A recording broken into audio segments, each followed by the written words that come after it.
बिस्मिल्लाहिर्रहमानिर्रहीम। अस्सलाम वालेकुम नाज़रीन, उम्मीद है आप सब लोग खैर खैरियत से होंगे।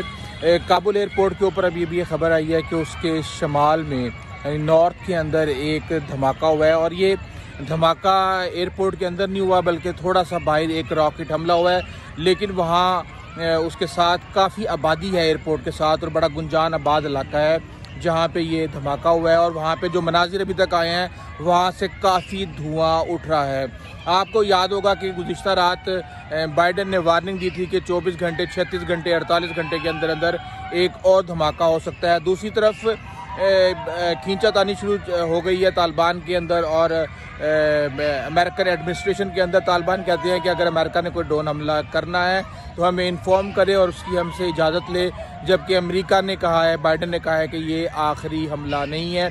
इस हवाले से लेटेस्ट अपडेट जो भी आएगी मैं इंशाल्लाह आप सबके साथ तफसीली वीडियो के अंदर शेयर करूँगा। जब तक इजाज़त दीजिए, अल्लाह हाफिज़।